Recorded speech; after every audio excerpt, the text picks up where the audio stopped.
Hello नमस्कार, मी Suvarna zone किचनमध्ये परत एकदा तुमचं अगदी मनापासून स्वागत. सगळ्या सबस्क्रायबरचे धन्यवाद, सगळ्या व्ह्यूअर्सचे मनापासून आभार. मी आज तुम्हाला खूप छान अशी रेसिपी दाखवणार आहे. सगळ्यांना आवडते, छोट्यांपासून मोठ्यांपर्यंत सगळ्यांना ती आवडते आणि वेगळा प्रकार आहे. फराळात जर तुम्ही डिशमध्ये हा प्रकार ठेवला ना तर पहिले हा नक्की उचलला जातो. एक तर तो डोळ्यांना पाहायला खूप सुंदर दिसतो आणि खायला तर त्याहून सुंदर. तर चला तर मग आज मी तुम्हाला एकाच पिठापासून दोन प्रकार दाखवणार आहे. एक म्हणजे खारे शंकरपाळे आणि दुसरं म्हणजे अतिशय सुंदर लागणारी अशी चंपाकली. पारंपरिक रेसिपी आहे. तर त्यासाठी मी इथे घेतलेलं आहे बघा 5 चमचे चांगलं तूप घेतलेलं आहे. चांगलं कडकडीत आणि अर्धा किलो मैदा घेतलेला आहे. गरम केल्यानंतर तूप छान याच्यावर टाकून घ्यायचं आहे मोहन आपल्याला आणि सगळीकडे ते मोहन छान मिक्स करून घ्यायचंय. मोहन तुपाचाच घाला, ते तुपाच्याने काय होतं खुसखुशीतपणा जास्ती छान येतो. बघा छान असं मोहन सगळीकडे लागलं गेलं, अशी मूठ बनतीये म्हणजे मग आपलं मोहन परफेक्ट आहे. इथे बघा मी 1 चमचा ओवा घेतलेला आहे, छान असा क्रश करून घ्यायचा आहे आणि तुम्ही इथे कलंजी वापरू शकता. 1.5 चमचा मीठ घ्यायचंय, कारण खारे शंकरपाळे आहेत त्यामुळे मीठ थोडंसं यात जास्ती जर असेल किंचित, खूप नाही थोडंसं, तर थोडी टेस्ट जास्ती छान वाटते. म्हणून मी इथे 1.5 चमचा मीठ घेतलेला आहे. तुम्ही चवीनुसार कमी अधिक करू शकता. आता मी इथे साधंच पाणी घेतलेलं आहे रूम टेम्परेचरचं. छान असे आपल्याला खूप घट्टही नाही आणि खूप सैलही नाही असा डो तयार करून घ्यायचा आहे. आपण रोज पोळ्यांना कणिक भिजवतो ना त्यापेक्षा थोडासा घट्ट. 10 ते 15 मिनिटांसाठी आपल्याला हा झाकून ठेवायचा आहे. बघा आता 10 मिनिटं झालेली आहेत. छान असं आपलं पीठ मुरलेलं आहे. नंतर आपल्याला फक्त काय करायचं आहे, 2-3 वेळेस असं छान मळून घ्यायचं आहे. बघा एकीकडे मी लगेच तेल पण तापायला ठेवलेलं आहे.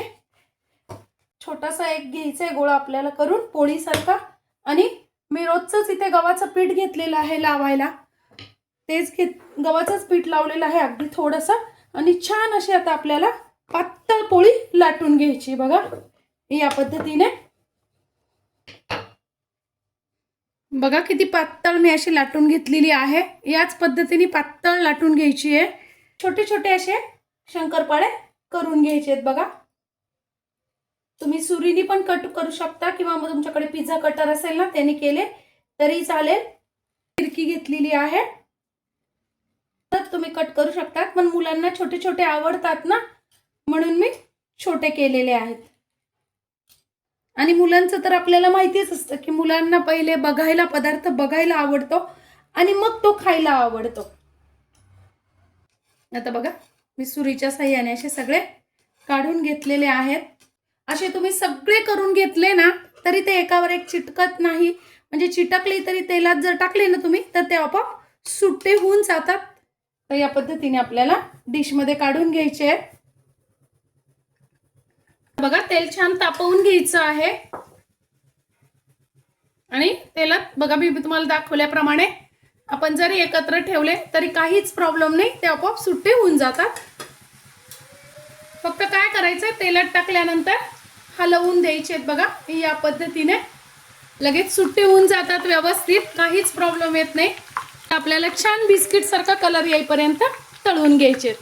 सुंदर टेस्टी असे आपले शंकरपाळे तयार होतात. आवाज येतोय तुम्हाला? वा, चंपाकळी बनवण्यासाठी आपल्याला हा पदार्थ खूप सुंदर लागतो, खायला खूपच सुंदर लागतो.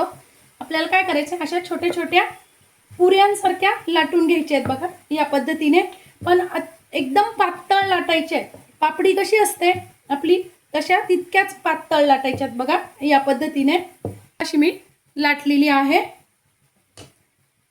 आता बघा अशा लाटून घेतल्यानंतर आपल्याला काय करायचं आहे, अर्धा इंच इकडनं अर्धा इंच सगळीकडनं आपल्याला सोडून द्यायचं आहे आणि मध्ये असे कट करत चालायचे. बघा या पद्धतीने.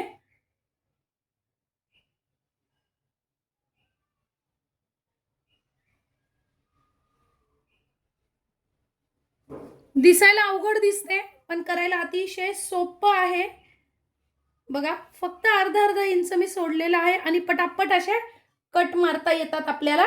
बघा काय करायचं, तिथले तिथे असं बघा, असं उचलायला नाही जायचं. मी तुम्हाला दाखवणार होते उचलल्यानंतर ते उचकलं जातं, म्हणून काय करायचंय तिथल्या तिथे असं काय करायचंय, गोळा करत चालायचंय बघा या पद्धतीने. आणि फक्त या दोन कडेच्या ज्या बाजू असतात ना त्या फक्त थोड्याशा अशा गोल करून दाबून टाकायच्या आहेत आणि मीडियम गॅसवर आपल्याला छान लगेच तळून घ्यायचे आहेत बघा. खूप सुंदर फुलतात त्या.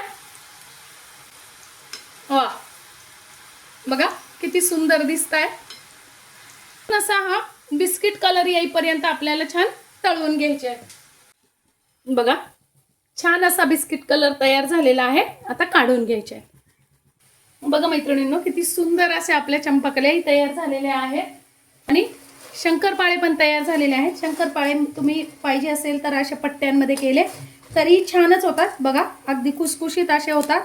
शंकरपाळे पण आपले खूप खुसखुशीत होतात, खूप सुंदर लागतात अगदी खायला. बनवण्यासाठी आपल्याला एक साधा असा मसाला तयार करून घ्यायचा आहे. त्यासाठी बघा मी इथे घेतलेलं आहे पाव चमचा काळं मीठ असतं ना ते घेतलेलं आहे. तुमच्याकडे नसेल तर तुम्ही साधं मीठ घेतलं तरी चालेल. त्यानंतर अर्धा चमचा घेतलेला आहे चाट मसाला. अर्धा चमचा आपल्याला घ्यायची आहे मिरेपूड आणि त्यानंतर 1 ते 1.25 चमचा घ्यायचं आहे आपल्याला तिखट. तिखटाचं प्रमाण पण तुम्ही तुमच्या आवडीनुसार कमी जास्ती करू शकता. आता हा मसाला छान आपल्याला असा मिक्स करून घ्यायचा आहे बघा. मुलं जर खाणार असाल ना तर तुम्ही असंच ठेवा बघा. आता काय करायचं आपल्याला, हा मसाला सगळा त्यावर टाकून घ्यायचा आहे या पद्धतीने आणि अलगद हाताने फक्त खालीवर असा करायचा आहे बघा.